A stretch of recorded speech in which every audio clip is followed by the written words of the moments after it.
Hello and welcome to another charity shop haul. Just before we get started though, I want to say a great big thank you to all the people that have subscribed lately. I've had lots and lots of subscribers recently and I'm so grateful to you all. I'm just 2 subscribers now away from 600, which for me is absolutely massive. So thank you so much, and if you are not subscribed yet, then please do hit that subscribe button down below so that I can get to 600 this week. I would be so grateful for that. So this week's charity shop haul is a little bit of a mixture. There are a few clothes, there are a few books, and there's 1 or 2 other things as well in there. So let's get down to it. I'll start first with the clothing items. There are just 3 items. 2 shirts that were from my local air ambulance store, which is a £2 store. It's one of their discount stores, £2 store. And then the third item was from St Giles Hospice. Now they are a little bit more expensive. They're a more expensive store, but I got a dress from there. So the first item, let's just move over a little bit, is a shirt. And it's this shirt, it's cream. And it's got a lovely little ditzy pink floral print on it. This is actually a size too big for me. It's a 16, not a 14. So I think it's going to be too big when I try it on, but I can always wear it open. It's got like these, let me see if I can get them. It's got like these poppers on the fastening. So I could wear it open just as a bit of a jacket, a lightweight jacket, if it is a little bit too big for me. And this is what it looks like when I tried it on. As I thought, this is a little bit too big. It's a bit wide and the sleeves are very long. But you know, I could still wear it like this, or I could wear it tucked in. Can't really do that without looking properly, but I could have it all tucked in and wear it like that. Or let me just put this down. I could wear it, showing a bit of belly there, but I could wear it tied. But I would definitely turn the sleeves up because they are extremely long. Now the second item again is a shirt, and it's this lovely white, crisp white shirt, and it is very white, and it's got, I haven't fastened the sleeve, but it's got this lovely sort of puff detail on the sleeve, which it makes it really feminine. It's just like a basic white shirt, but that just makes it a little bit more feminine. And I've been looking for a white shirt for a long time, and actually spotted this accidentally put onto the man's shelf with the men's shirts. And when I looked inside, well, I mean, obviously the puffy sleeves give it away, but it does say women's there, and it's from Sainsbury's, and it is a size 14, which is my size. So hopefully it fits me. I haven't tried on any of these items yet, so keep your fingers crossed. But I shall try that on now and see if that fits. And this is what it looks like. I completely forgot to pick up my microphone on this part. I'm so sorry, but what I'm basically saying is that it is a lovely staple white shirt, that the puff sleeve's got this lovely detail on the sleeve, so it's got a couple of buttons there, makes it a nice little cuff. And yeah, it's a really nice addition to my wardrobe. I then thought I'd try it on with my pinafore dress, so it would look really nice under a pinafore dress or some dungarees. And then I decided to see what it would be like, whether I could turn in the collar to make it into a v-neck, just to make it a little bit more versatile. I couldn't really see what I was doing properly without a mirror, but basically you get the gist.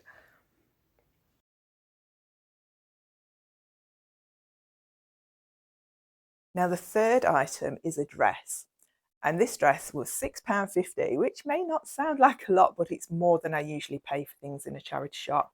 So this is from St Giles Hospice, which is a little bit more expensive in the charity shops.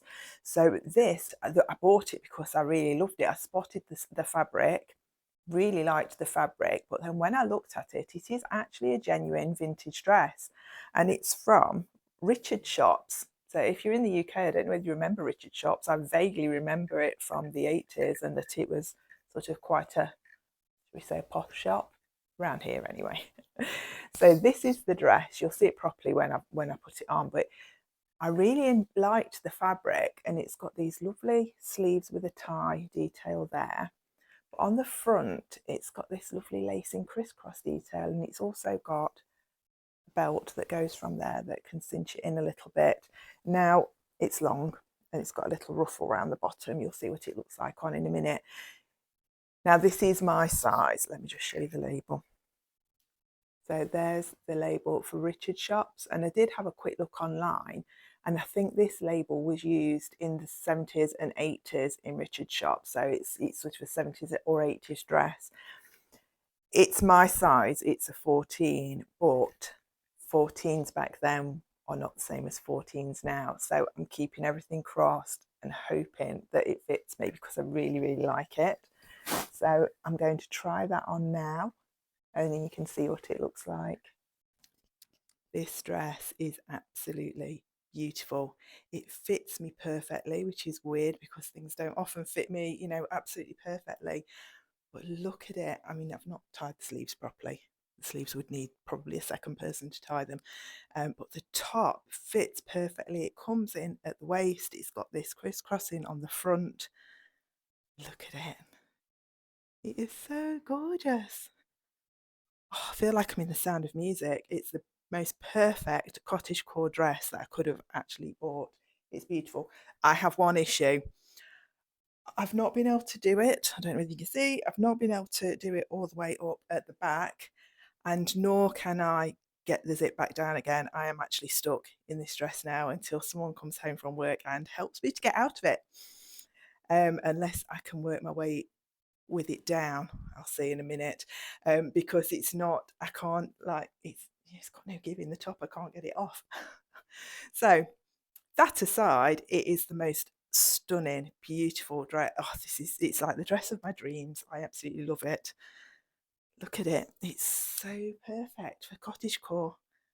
Very, very pleased with this one. Definitely a keeper. Quick update. I've managed to get the zip down. I'm not stuck in it. We're all good. So the next item, I'm sorry this might crinkle a little bit, was this. And it's new in the bag, and it was just £1. It was £1. It's new in the bag. The bag is open now, and it's a door bow. Now it's white. I'm sorry, it's very crinkly. It's white, and it's got this diamante on it here, and that's how it goes on your door. It goes all the way down and then across with the bow. Now, what I thought I could use this for, what I wanted it for, is for the winter time, for Christmas. I thought at Christmas I could put it over the door and then either take this off or cover it up, but put snowflakes on it or something like that, or I'm not sure yet, but probably snowflakes, blue snowflakes, something like that, and make it more of, it's kind of, well, it's giving wedding vibes, isn't it? It looks like it's for a kind of a wedding. But I was thinking that I could make it wintry instead and make a wintry scene on this bit here so that it can be used for Christmas to decorate the front door. Don't know. What do you think? What do you think I could put on there? Do you think that would work if I put some kind of snowflakes or something on there? Let me know in the comments what you think. So the last items are books, and these are from a local shop. It's the Sue Ryder Foundation shop, and all of their books are 2 for £1, so 50p each. But even if you only have one, they charge you £1. But if you have two, obviously it's 2 for £1. I've been collecting the Game of Thrones books, and I've just got 3 left to get. And I walked in there today. I did remember to take my little list with me, because sometimes I go in there and I see Game of Thrones books, but I can't remember which ones I'm missing. So I did take my little list with me today in my bag, and I managed to get the last 3 books, which are these 3. And now I have the whole set up to now. I didn't want to start reading these books until I'd got all of them, so I can start with those now, and let's hope, well, the ending isn't written yet, is it? But let's hope that the ending's better than the TV show. But we'll wait and see for that. To go with those 3 books, I wanted a 4th book, and I spotted this one, and it's Victorian Farm. Now, I used to watch this when it was on the TV and really enjoyed it. I really liked it, so I thought I'd pick up this book to go with the 2 for £1 deal, and it's got all pictures inside of the way that they used to farm in the Victorian age. They basically, for the TV show, recreated a whole Victorian farm, and they farmed and lived the way that they would have done in Victorian times. Oh, that's a nice picture. Yeah, they farmed and lived the way that they would have done in Victorian times. This is from the TV show, and it was really, really enjoyable because I really like self-sufficiency and farming and smallholding and that kind of thing anyway. And it was really, really good to watch. So I'm going to have a good look through that book, and it was within my 2 for £1 deal. And then the last two are two more books on the 2 for £1 deal. It's these two, Daisy Jones and the Six and The Doll Factory. Now, Daisy Jones and the Six, I have actually watched the TV show, so I kind of already know what it's about. But I thought I'd like to read the book, and obviously it's 2 for £1, so I couldn't lose with that really. So I'll just read you the back quickly. So everyone knows Daisy Jones and the Six. Their albums were on every turntable and they sold out arenas from coast to coast. Their sound defined an era. And then on the 12th of July 1979, they split. No one ever knew why until now. The only thing that's certain is that from the moment Daisy Jones walked barefoot onto that stage at the Whiskey, the band were sorry, I can't say that word, irrevocably changed.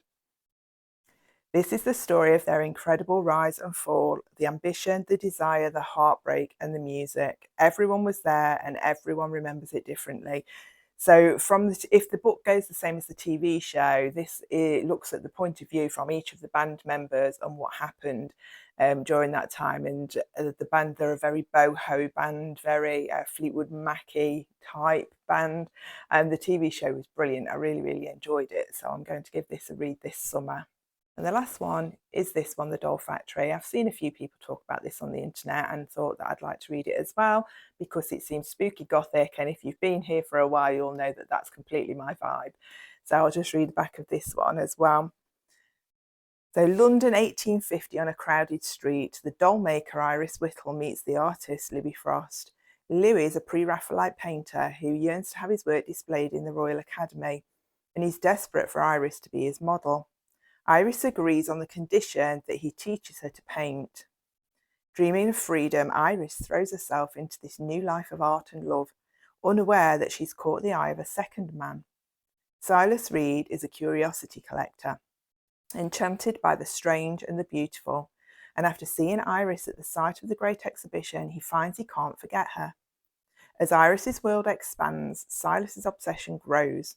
It's only a matter of time before they meet again. And someone said on the bottom, a dark delight, and fans of The Miniaturist and The Mermaid and Mrs. Hancock will love it. A deliciously gothic concoction. Anything that's spooky, gothic, dark, right up my street. So I'm going to enjoy reading this one. So I hope you found something there that you liked the look of. And thank you so much for spending your time with me again. Please do like and subscribe if you haven't already. And I shall see you again next time. Bye bye for now.